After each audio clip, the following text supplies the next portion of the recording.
Oi pessoal, a paz do Senhor, tudo bem com vocês? Eu gostaria de dividir com vocês uma pequena reflexão, né, de uma anotação que eu fiz. Já tem algum tempinho que eu fiz essa anotação, mas aí eu estava revendo ela durante essa semana e aí eu fiquei refletindo bastante sobre isso, que é sobre experiência profunda, sobre mudança de nível, sobre crise, né, decisões que a gente pode tomar em meio à crise.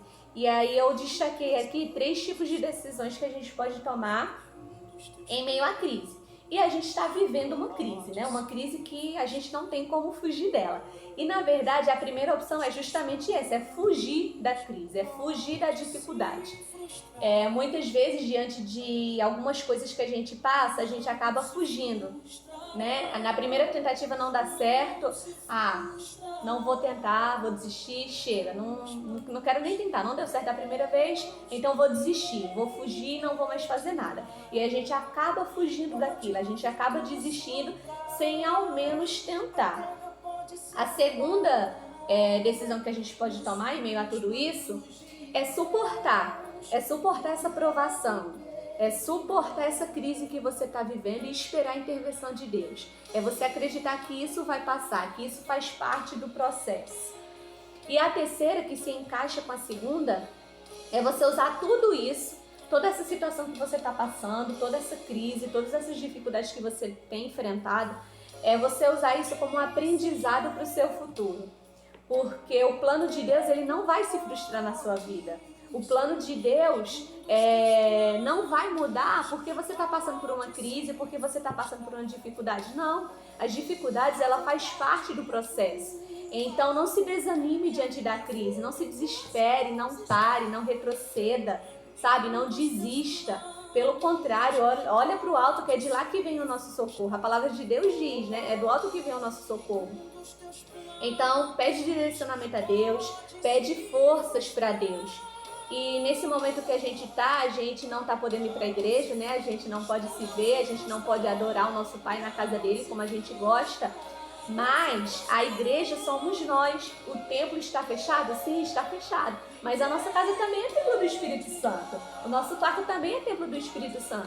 Então não é só na igreja que a gente deve buscar, né? Na nossa casa também. Então busca Deus na sua casa. Aproveita esse momento, aproveita essa quarentena que você está em casa, quem está trabalhando. Tem algumas pessoas que estão com horário de trabalho reduzido. Então aproveita esse tempo para você buscar mais, para você fortalecer o seu relacionamento com Deus, porque todos os dias a gente precisa aprender. E não é porque a gente está passando por uma dificuldade, isso não significa que acabou. Não, agora acabou, é o fim. Não, não é o fim, não acabou. Isso é só o processo, faz parte, o processo faz parte do propósito.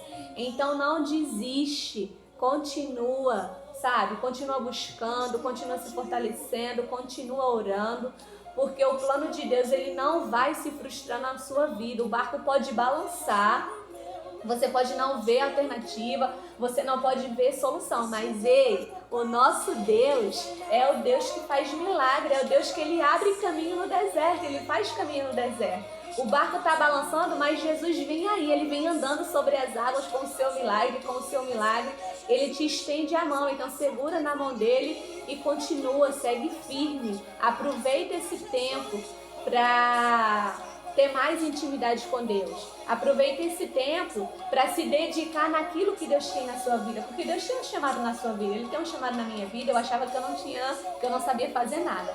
Durante um tempo eu ficava, Deus, o que eu vou fazer? Tu tem alguma coisa comigo? Será que eu sei fazer alguma coisa? Porque eu queria cantar, né? Mas Deus não me deu voz para cantar. Então eu ficava sempre questionando, perguntando, porque eu queria fazer alguma coisa. E quando eu vi as minhas amigas tendo oportunidade para orar, para dar uma palavra, que louvava, eu ficava feliz por elas, mas eu ficava entristecida comigo porque eu queria fazer e eu sempre dizia que não sabia. E aí eu começava a perguntar a Deus o que ele tinha comigo, se ele tinha algum chamado na minha vida. E daí o Senhor foi ministrando ao meu coração, foi me direcionando, mas para isso eu precisei me posicionar, para isso eu precisei buscar, para isso eu precisei me dedicar, eu não pude desistir, né? Então não desiste, sabe? Suporta essa crise, suporta as dificuldades, porque Deus é fiel, tá bom? Que o Espírito Santo possa falar melhor ao seu coração. Fica na paz.